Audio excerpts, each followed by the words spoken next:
Donc, on a déterminé le potentiel total, ou bien la FEM. Maintenant, on va passer à ou bien au potentiel aux électrodes. Donc, le potentiel aux électrodes, noté EE, qui est égal à E cathodique moins E anodique. On a fait les potentiels à la cathode et le potentiel à l'anode.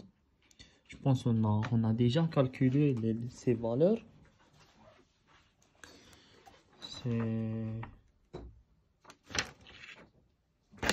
Je vais les faire. E est égal le potentiel cathodique moins le potentiel anodique. Donc, c'est la loi de Nernst. 0,06 sur 2, c'est le potentiel standard plus 0,06 sur n log l'oxydant sur le réducteur. Et comme la pile à hydrogène, son potentiel standard du couple, ou bien le potentiel standard du couple H plus H2 est nul. Donc, j'ai pas mis ce truc. Je vais le mettre ici. Le potentiel standard H plus H2 plus 0,06 sur 2, le nombre des électrons mis en jeu, fois l'activité cathodique au carré sur la pression de H2 moins le même terme, mais 0, moins quoi? Moins le potentiel anodique, moins le potentiel standard plus 0,06 sur 2 log l'activité anodique sur la pression. Et comme ce potentiel est nul, donc j'obtiens 0,06 sur 2 logarithme l'activité cathodique au carré, la pression c'est 1, donc c'est sur 1, moins 0,06 sur 2 logarithme l'activité anodique au carré, c'est l'activité de HCl à l'anode, de H plus à l'anode, donc de HCl à l'anode. Donc, le potentiel aux électrodes, c'est, le 2 va descendre. Donc, j'obtiens 0,06 log activité cathodique moins 0,06 log activité anodique. E est égal à 0,06 fois l'activité à la cathode. L'activité à la cathode, ou bien on peut écrire log A moins log B, c'est log A sur B, donc c'est log activité cathodique sur activité anodique.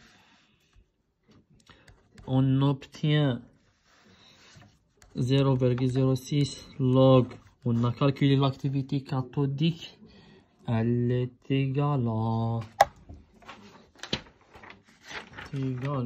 une, je sais pas elle est où, c'est 0,89 fois 10 moins 2, 0,96 fois 10 moins 3.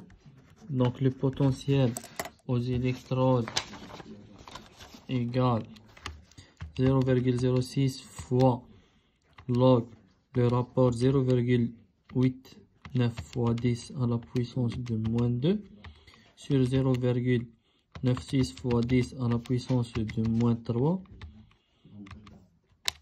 On obtient 0,058 volts, bien sûr. C'est le potentiel aux électrodes. Maintenant, le potentiel de la jonction. Le potentiel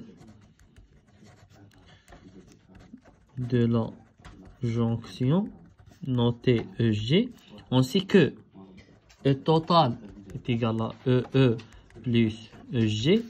On peut la calculer tout simplement comme ça. EG est égal à E total moins EE. E total, on a calculé le potentiel total. ou bien le potentiel. Comment on a trouvé? Il est là, 0,27. 0, non, c'est 0, c'est illogique. J'ai ici 0,058 et ici 0,27. Je vais refaire ce calcul. 0,12 fois 0,23 fois log le rapport 0,89 fois 10 à la puissance de moins 2 sur 0,96 fois 10 à la puissance de moins 3, on obtient 0,027. Il faut faire attention au calcul. Donc, c'est 0,027 moins 0,058.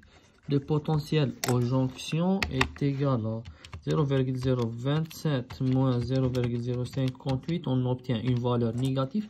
C'est logique. On peut avoir, ou bien on peut trouver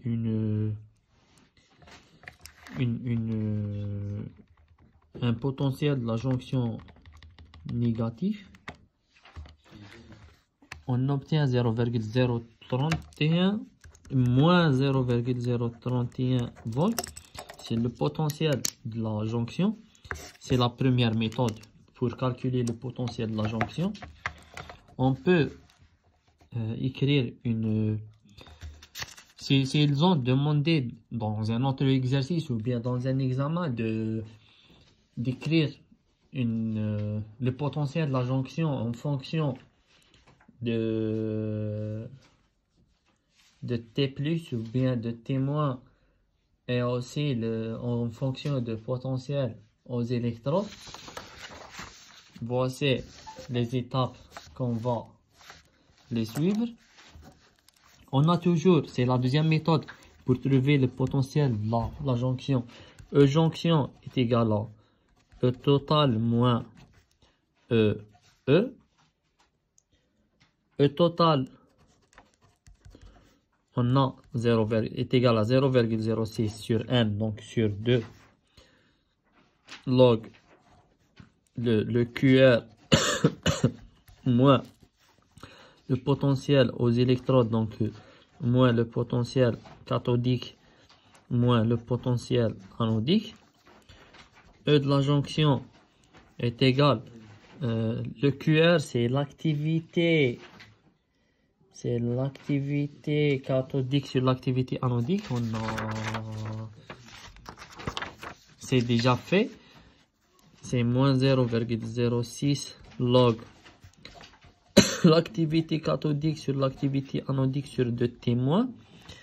On a déjà fait ce rapport. On a déterminé celui-là à partir du bilan de Hittorf. Moins le potentiel cathodique moins le potentiel anodique, c'est 0,06 log aussi à cathode sur anode, log l'activité cathodique sur l'activité anodique.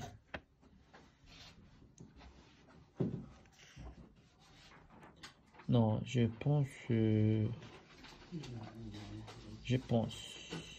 c'est l'inverse, celui-là. Le potentiel, je vais vérifier le potentiel total. Je vais voir ma feuille. Je ne sais pas elle est où, mais elle est là.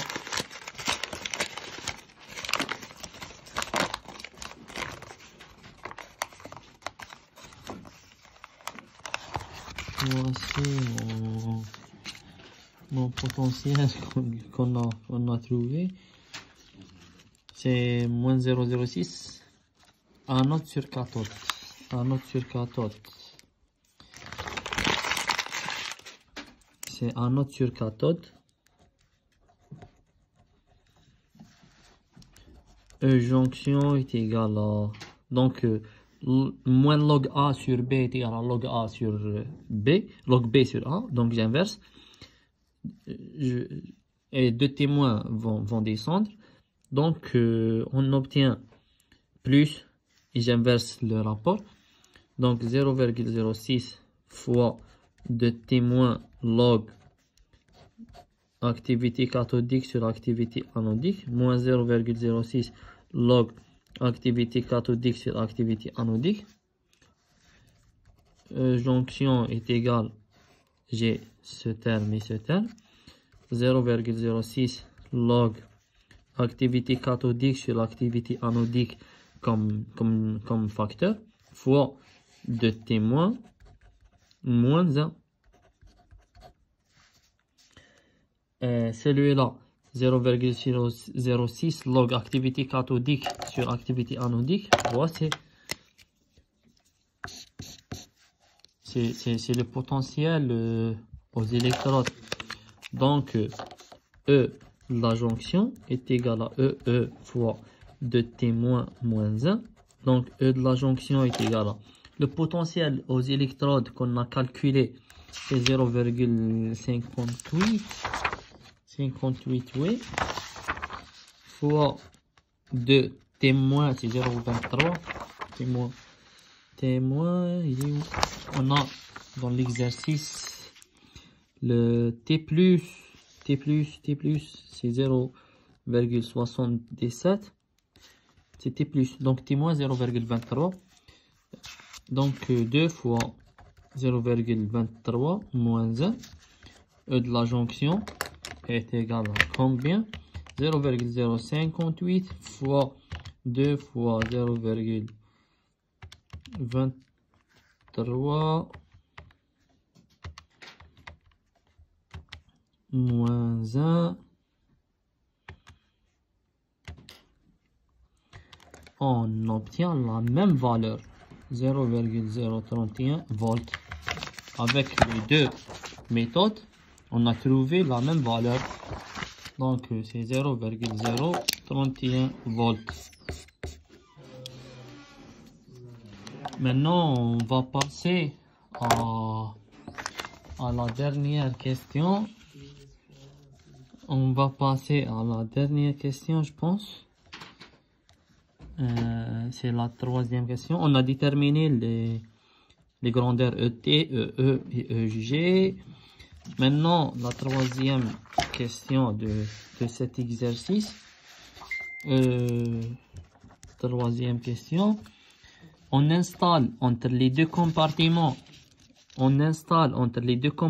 une membrane sélective perméable au sol ion H+. Calculer la nouvelle FEM prime totale de cette pile. Donc, la nouvelle FEM, si on installe une membrane sélective, la membrane sélective, on va expliquer c'est quoi une membrane sélective. La membrane sélective aux ions H+. On dit qu'une membrane est sélective à des cations ou bien à des anions. Donc, elle fait, ou bien elle laisse le passage que d'ions précisés. Donc, la membrane, elle est sélective aux ions H+, donc elle laisse passer que les cations H+. Donc, elle assure le passage des ions, des ions H+. Donc, dans cette membrane, on n'a que le transport de H+.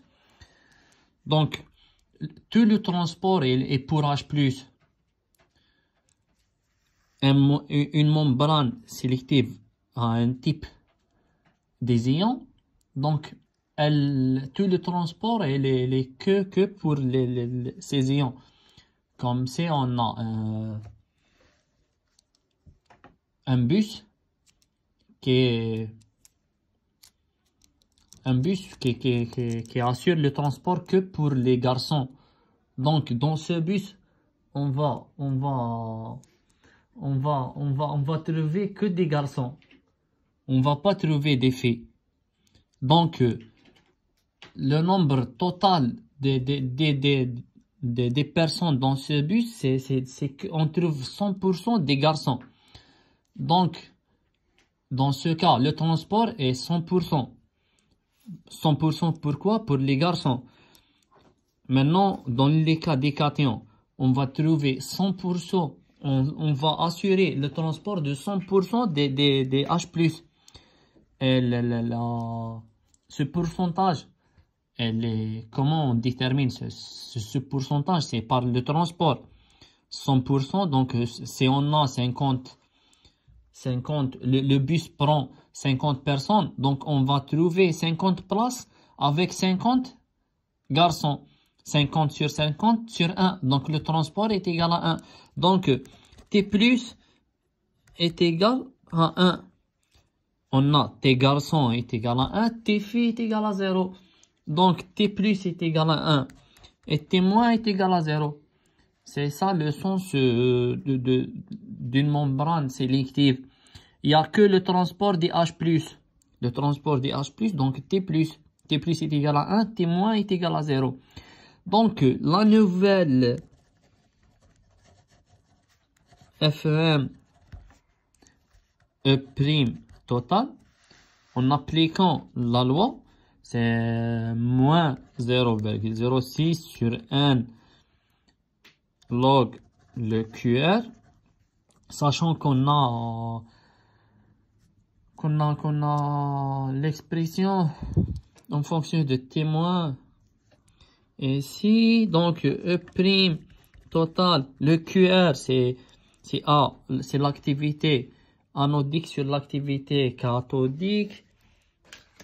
Je vais revérifier. Voici l'expression, c'est activité anodique sur l'activité cathodique. Donc, c'est moins 0,06 sur 2. Pas sur 2, pas sur 2. N ici, sur 1. C'est 1 parce que j'ai dit que prenez ça comme une règle. Pour la pile à hydrogène, dans le potentiel total, on prend 1 est égal à 1. Donc, moins 0,06 log l'activité anodique sur l'activité cathodique à la puissance de 2 témoins. 2 témoins, elle va descendre. On obtient E' total est égal à moins 0,06 fois 2 témoins fois le log de A anodique sur l'activité cathodique. Et comme témoin est nul, donc E' total est égal à combien?